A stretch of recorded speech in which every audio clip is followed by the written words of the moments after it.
이 책은 이런 걸 생각해서 설명할 거야. 우리 서점에서 만나는 미국 역사책과는 다르지. 미국 학교에서 가르치는 미국 역사에 콘셉트를 맞추었지. 어때? 유학 준비생인 너에게 딱 맞는 책이지? 내가 이 책을 쓴 것은 두 딸이 유학을 준비하는 과정에서 느낀 바가 있어서였어. 마침 미국에서 유학하는 친구가 방학을 맞아 한국에 들어왔는데 어찌하다 미국 학교에서 배운 미국 역사 얘기를 하는 거야. 아이들 얘기지만 역사라는 말에 귀가 번쩍 뜨여 안 듣는 척하며 귀를 쫑긋 세웠지. 내가 역사에 관심이 많거든. 그런데 그 아이가 하는 말, 한국에서 미국 역사를 미리 읽고 유학을 갔는데 학교에서 가르치는 것과는 달라서 당황스러웠다는 거야. 그 아이가 읽었던 역사책의 시각과 미국 역사 교과서의 시각이 서로 달랐던 거지. 바로 그거였어. 유학 준비는 미국 역사에 대한 교양을 쌓는 것이 아니라 미국 학교에서 가르치는 미국 역사를 알아두어야 하는 거였어. 이런 생각을 한 거지. 우리나라 사람들이 많이 읽는 미국 역사책은 아마도 하워드 진 교수가 쓴 살아있는 미국 역사일 거야. 대부분의 역사책들은 왕이나 리더들을 역사의 주인공으로 내세우잖아. 그런데 이 책은 민중들을 역사의 주인공으로 삼아. 그러니 미국 역사에 대해서 비판적 입장이지. 우리나라도 그렇지만 미국 교과서는 민족주의나 영웅사관에 입각해서 역사를 쓰거든. 그러니 그 아이가 읽은 책과 교과서 사이에서 차이가 있었겠지. 차이가 있으니까 미리 준비한 게 외려 더 헷갈리게 한 셈이지. 그 아이의 푸념이 바로 이런 의미였구나 하는 생각이 들자 필 받았지. 미국 역사책을 한 권 쓰고 싶은 거야. 곧바로 집필 준비에 들어갔었지. 우선 미국 학교에서 가르치는 역사 교과서부터 구해서 읽었어. 또 그 아이의 역사 노트까지 빌렸어. 이렇게 하여 미국 학교에서는 역사를 어떻게 가르치는지 파악했지. 이 책은 이런 고민과 노력의 결과야. 잘했지? 도움이 되겠지? 아, 여기서 한 가지 확실하게 해둘 게 있어. 다르다는 말에 혹시 역사적 사실이 다르다고 받아들이면 곤란해. 역사적 사실은 같은데 이 역사적 사실에 대한 해석이 다르다는 의미를 알겠지? 자, 서론이 너무 길었지. 너희들이 긴장할 것 같아 너스레를 조금 떤 거야. 본론으로 들어가자. 이 책은 강의하는 형식으로 쓸 거야. 아무래도 미국 학교의 역사 시간이라고 가정하는 게 훨씬 편할 것 같아서야. 그리고 내 역사관은 접어두고 미국 학교의 교과 커리큘럼에 따라 역사를 바라볼 거야. 그렇다고 내 생각을 꽉 닫는다는 뜻은 아니야. 필요하다고 생각되면 내 생각이라는 걸 밝히고 추가 설명도 할게. 미국의 역사는 매우 짧아. 실질적으로 북아메리카의 터를 잡고 산 필그림 100여 명이 1620년 메이플라워호를 타고 필라델피아에 도착하면서 시작되지. 불과 400년 아메리카 대륙을 발견했다는 컬럼비스 시대까지 거슬러 올라가도 200년 더 길어질 뿐이야. 우리 한반도의 반만 년 역사와 비교하면 세 발의 피지. 아메리카 대륙에 사람들이 처음 들어온 때는 대략 2만 7천 년 전이라고 역사학자들이 말해. 인디언들이 조상 대대로 살아온 거지.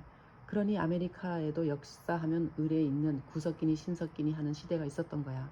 그런데도 미국 역사에서는 이 얘기가 아주 조금 맛보기로만 다루죠. 아메리카 역사가 아니라 미국 역사니까. 뭔 소리냐고? 이유는 곧 알게 될 거야. 우리는 아메리카 대륙을 신대륙이라고 부르잖아. 콜럼버스가 발견한 미지의 땅. 그런데 이 말은 반은 맞고 반은 틀려. 콜럼버스는 처음 발견한 새로운 땅이니까 신대륙이 맞을 테고 원주민은 조상 대대로 살아온 땅인데 새로운 땅. 가당치도 않은 틀린 말이지. 하지만 미국 학교에서는 신대륙으로 가르쳐. 이유는 본강의에서 설명할게. 이렇게 시작된 신대륙의 역사는 13개 주 식민지 건설, 보스턴 차 사건, 독립전쟁, 미합중국 건국, 남북전쟁, 노예해방, 1차 세계대전, 경제대공황, 2차 세계대전, 냉전시대. 같은 우리가 익히 알고 있는 미국 역사의 연표를 만들어내지. 그런데 앞에서도 잠깐 얘기했지만 미국 학교 교과서는 이들 연표를 구성하는 역사적 사건과 역사적인 인물들을 선택할 때 우리가 알고 있는 시각과는 좀 다르게 해. 위대하고 긍정적인 것 위주야. 물론 전체적인 맥락은 화합이라는 대명제를 두고 부정적인 사건들도 적당히 배치하여 균형을 유지하려고 하는 모습을 보이긴 해. 그렇지만 좀 억지 같아서 진정성이 부족해 보여. 미국 역사는 유럽에서 이주해온 사람과 그곳에 살고 있던 인디언 간의 낯선 만남으로 시작해. 그런데 문제는 굴러들어온 돌이 박힌 돌을 빼내는 과정에서 여러 가지 문제점이 드러나. 어쩌면 미국 역사는 유럽인이 인디언을 몰아내고 아메리카 땅의 주인이 되는 과정이라고 할 수 있어. 이렇게 시작된 미국 역사는 아메리카에 세웠던 13개 식민지가 혁명을 일으키면서 본격 출발을 하지. 왜? 본국인 영국의 간섭과 세금 징수 등이 싫었던 거야. 그래서 혁명을 통해 미합중국, 즉 미국을 세우지.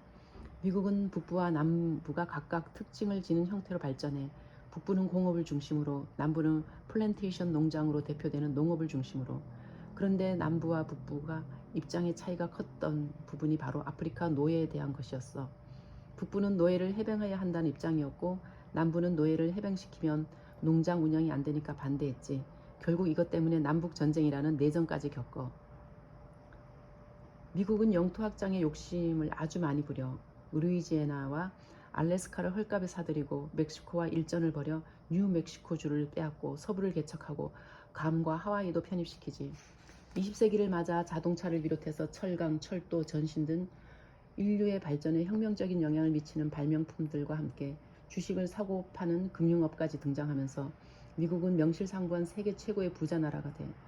유럽에서 시작한 1차 세계대전에 처음에는 개입하지 않다가 나중에 연합국으로 가담하여 승리를 하는데, 미국은 이때 무력에서도 세계 강국임을 가시하지.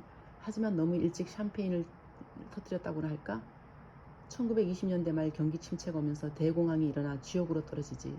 하지만 허리띠를 졸라매고 뉴딜 정책 등으로 공공 일자리를 만드는 등 갖은 노력으로 이를 극복하고 다시 미국의 모습으로 돌아가. 그런데 또 한 번의 세계전쟁이 일어나잖아. 2차 세계대전. 이때도 미국은 처음에는 중립주의를 표방하며 개입하지 않았어. 그런데 우리나라를 강제 합병한 일본이 진주만을 공격하면서 태평양 진출을 노고로 하자 미국도 코앞에서 공격해오는 일본의 침공을 나몰라라 할 수 없는 처지였지. 그래서 2차 세계대전에 본격 가담하게 돼. 그리고 일본의 원자폭탄을 투여하여 항복을 받아내잖아. 그 덕택에 우리나라가 해방을 맞지만 알다시피 소련이라는 초강대국이 우리나라를 미국과 나눠 통치하면서 남과 북으로 분단하는 최악의 선택을 강요받지.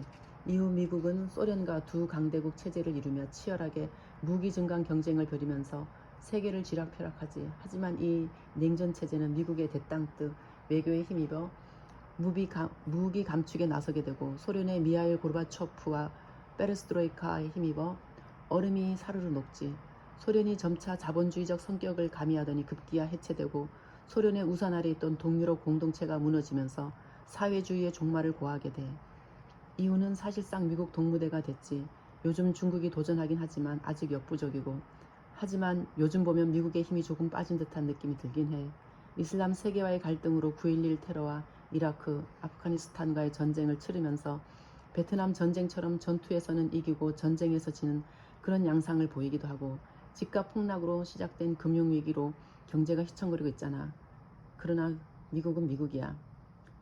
아무튼 이 책은 이런 내용을 중심으로 다루려고 해. 그러니까 다음 시간부터 착실하게 강의를 잘 들어봐. 도움이 될 거야. 오늘 오리엔테이션은 이걸로 끝.